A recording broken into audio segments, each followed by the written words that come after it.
Hello everyone, good morning. UP में TT अनिवार्यता के खिलाफ याचिकाओं को खारिज कर दिया गया है और सुप्रीम कोर्ट ने अब तक 2 बार ऐसी याचिकाओं को खारिज किया है जो याचिकाएं टीटी अनिवार्यता के खिलाफ सुप्रीम कोर्ट में पहुंची थी। जैसा कि दोस्तों आप सभी लोग जानते हैं कि जितने भी लोग इस समय वर्तमान में शिक्षक के पद पर कक्षा 1 से 5 या 6, 7, 8 तक काम कर रहे हैं, उनके लिए सुप्रीम कोर्ट का जो आदेश आया था पिछला, उसमें कहा गया था कि जिनकी सेवा 5 साल या इससे कम बची हुई है, अगर वो चाहें तो अपने पद पर बने रह सकते हैं, लेकिन उन्हें पदोन्नति नहीं मिलेगी। अगर पदोन्नति चाहिए तो उनको टीटी पास करना पड़ेगा। प्लस ये भी कहा गया कि जिनकी सेवाएं अभी 5 साल या इससे ज़्यादा बची हुई हैं, अगर उनको अपने पद पर बने रहना है तो टीटी पास करना ही होगा, अदरवाइज अगले 2 सालों में उनकी सेवा समाप्त कर दी जाएगी। तो धीरे धीरे समय सीमा भी करीब आ रही है, लगभग 1 साल इस फैसले को बीत चुके हैं। अगले 1 साल में अगर ऐसे शिक्षक जो टीटी पास नहीं हैं, उनकी नियुक्ति चाहे जब हुई हो, लेकिन अगर वो टेट पास नहीं हैं तो उनकी सेवा समाप्त की जा सकती है।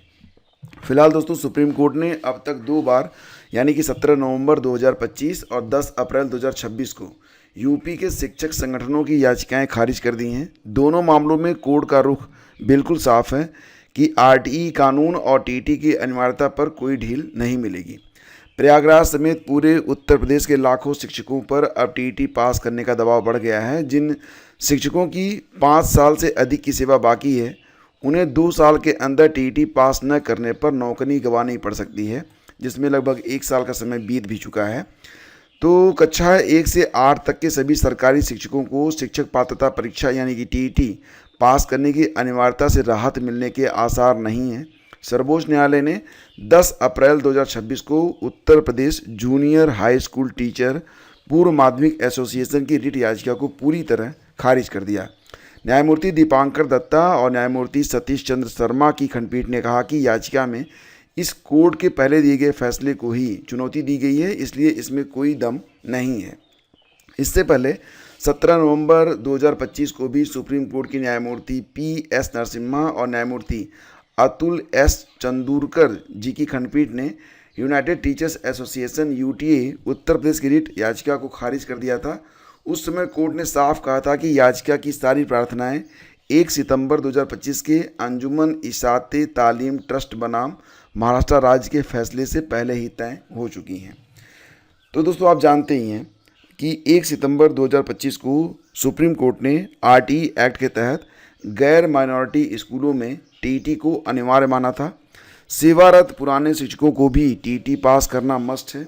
जिन शिक्षकों के पास 5 साल से कम की सेवा बाकी है, उन्हें बिना टीटी के सेवानिवृत्त तक काम करने की छूट दी थी, लेकिन उन्हें पदोन्नति नहीं मिलेगी। और जिनके पास 5 साल से अधिक की सेवा बाकी है, उन्हें 2 साल के अंदर टीटी पास करना पड़ेगा। मतलब 1 सितंबर को 1 साल हो जाएगा, 1 सितंबर 2026 को 1 सितंबर 2027 तक अगर ऐसे शिक्षक टेट पास नहीं करते हैं तो उनकी सेवा समाप्त कर दी जाएगी। तो आप समझ सकते हैं कि टीटी पास करना मस्ट है।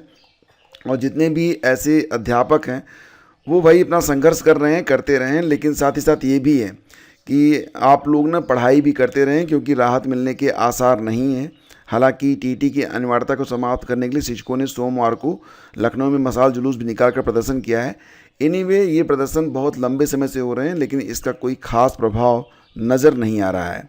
दोस्तों एलटी ग्रेड मेंस का आवेदन जमा करने उमड़े अभ्यर्थी, कड़ी धूप में लंबी कतारें। आप जानते हैं वर्तमान समय में देखा जाए तो कई सारे विषयों के मुख्य परीक्षाओं के लिए जो आवेदन की प्रक्रिया है पूरी करने के पश्चात आयोग में हार्ड कॉपी भी जमा करनी होती है।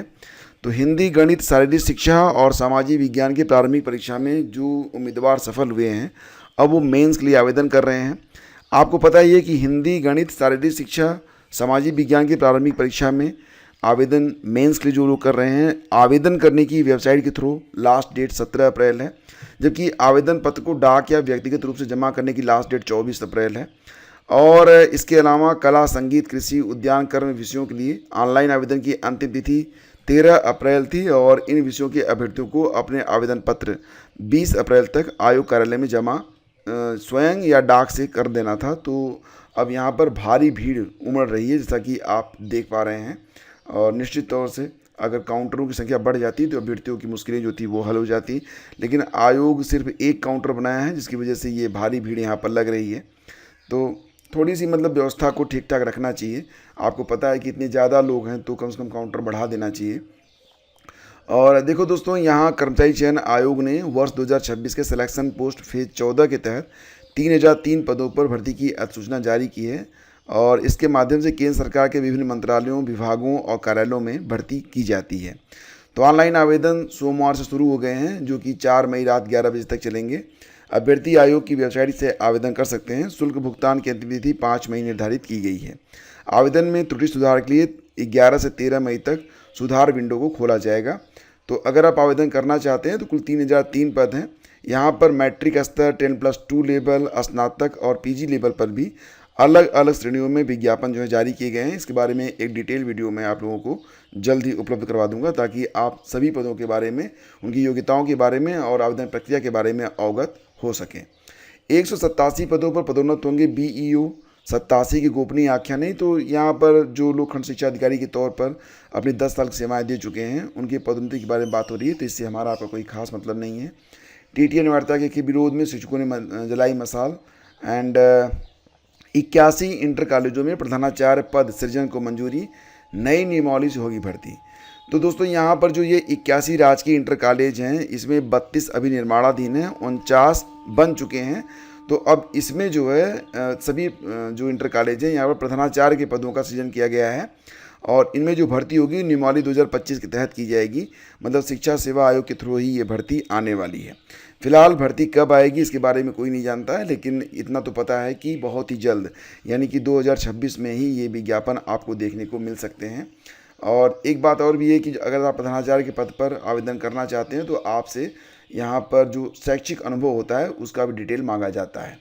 NTPC स्नातक पदों के लिए CBT 1 की तिथियां घोषित कर दी गई हैं। मई जून में परीक्षा होगी और कहा जा रहा है कि अंडर ग्रेजुएट पदों के लिए पहले चरण की कंप्यूटर आधारित परीक्षा CBT 1 का कार्यक्रम जारी कर दिया गया है। यह परीक्षा मई और जून में विभिन्न चरणों में संपन्न कराई जाएगी। परीक्षा का पहला चरण 7 और 8 और 9 मई को आयोजित होगा, जबकि दूसरे चरण की शुरुआत 13 जून से होगी, जो 21 जून तक चलेगी। तो इसके बारे में जो डिटेल है वो पहले मैं आपको बता चुका हूँ, ठीक है। BPSC TRE 4 में मिलेगी अतिथि शिक्षकों को प्राथमिकता। तो ये माना जा रहा है कि BPSC TRE 4 के अंतर्गत जो भर्तियां आएंगी तो उसमें जो अतिथि शिक्षक हैं उनको भी वेटेज दिया जाएगा। 1 साल विद्यालयों में अतिथि शिक्षा के तौर पर कार्य करने वालों को 2 अंक और अधिकतम 10 अंक निर्धारित किए गए हैं। तो इस प्रकार से वेटेज मिलेगा। अभी जो विज्ञापन है वो जारी नहीं हुआ है। इस बार कुल 45,595 मतलब लगभग 15,555 रिक्तियाँ प्राप्त हुई हैं। बिहार लोक सेवा आयोग ने 22 से 27 सितंबर के बीच परीक्षा कराने की संभावित तिथि जारी कर दी है, लेकिन अभी तक विज्ञापन जारी नहीं किया गया है। सूबे के 300 से अधिक केंद्रों में होगी BEd प्रवेश परीक्षा। तो ये बात हो रही है बिहार BEd के बारे में। तो 2 वर्षीय BEd प्रवेश परीक्षा 300 से अधिक केंद्रों पर होगी और परीक्षा के राज्य नोडल अफसर प्रोफेसर संजय कुमार ने बताया कि ललित नारायण मिथिला विश्वविद्यालय की वेबसाइट पर फर्जी लिंक जारी करने वाले पर साइबर थाने में FIR दर्ज कराई जाएगी। प्रोफेसर संजय ने बताया कि परीक्षा को लेकर BREBU के कुलपति प्रोफेसर दिनेश चंद्र राय के निर्देशों पर तैयारियां की जा रही हैं। कुलपति ने कहा कि परीक्षा की प्रक्रिया पारदर्शी और समयबद्ध होनी चाहिए। उनके निर्देश पर टीम ने काम करना शुरू कर दिया है। तो दोस्तों, ये थी आज की पूरी अपडेट। थैंक यू आपसे जुड़ने के लिए। हम मिलते हैं आपसे अगले वीडियो में। आज जो भी लोग तैयारी कर रहे हैं UP HESC विज्ञापन संख्या 51 और GIC GDC के लिए, तो उनके मॉडल पेपर आज अपलोड किए जाएंगे। अभी तक आप लोगों के 17 मॉडल पेपर हो चुके हैं, 3 बचे हुए हैं और उनको बहुत ही शीघ्रता से अगले 1 से 2 दिनों में कंप्लीट करवा दिया जाएगा।